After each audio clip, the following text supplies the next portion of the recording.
Bawat oras, bawat minuto, o buong araw, ikaw lamang ang kanyang iisipin o hinding-hindi ka mawawala sa kanyang isipan. Hello mga guys, kumusta kayo? Panibagong araw, panibagong video na naman tayo. And sa araw na ito ay isa na namang video ang aking tuturo sa inyo na simpleng gabay o simpleng pamamaraan na makakatulong sa atin. At bago ang lahat, gusto ko lang mag-disclaimer sa mga taong hindi naniniwala at hindi gusto ang mga kagaya nitong video. Please skip this video and maghanap kayo ng videos na gustong gusto nyo dahil ang video na ito ay para lamang ito sa mga taong naniniwala and gusto mag-try. Sa lahat po ng mga nagko-comment dito sa aking video dito sa loob ng aking channel, mag-ingat sa lahat ng mga nagre-reply sa inyo na dinadala kayo sa kanilang WhatsApp, in-imo app upang makaiwas po tayo sa scam. Ngayon po, ituturo ko sa inyo paano kayo lamang ang kanyang iisipin sa buong araw o talaga namang hindi ka mawaglit sa kanyang isipan.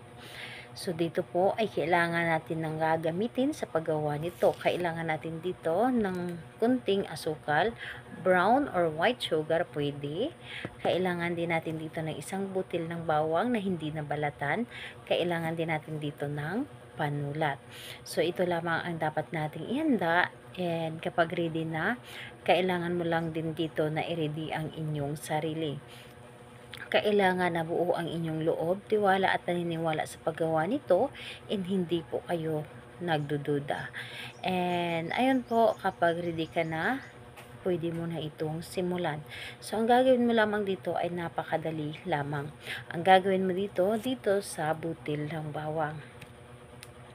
Isulat po ninyo dito gamit ang panulat ang kanyang pangalan. Gamit ang kanyang pangalan, isulat mo dito sa butil ng bawang. So, pangalan niya and apelyido.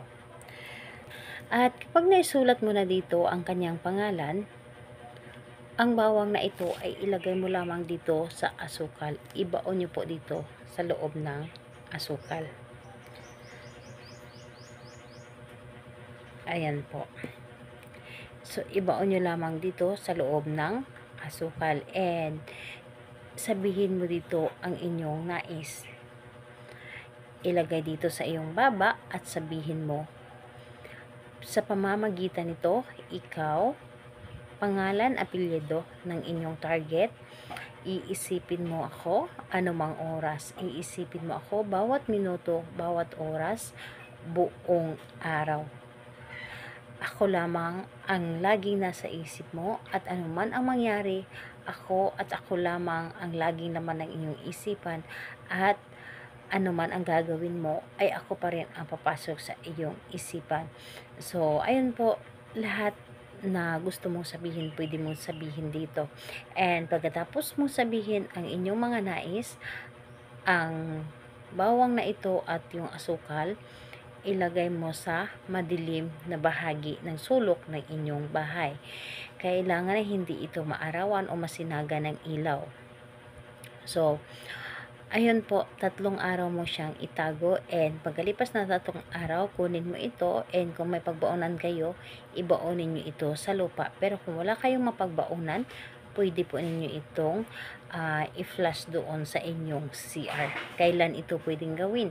Gawin ito sa araw ng Tuesday and Friday kahit anong oras. Pero kung hindi kayo makapaghintay ng Tuesday and Friday, pwede ito sa ibang araw kung malakas ang inyong energy na para bang nararamdaman ninyo na hinihila kayo na gawin ito. So, ayun po. Salamat po sa inyo. Bye-bye everyone. God bless us all.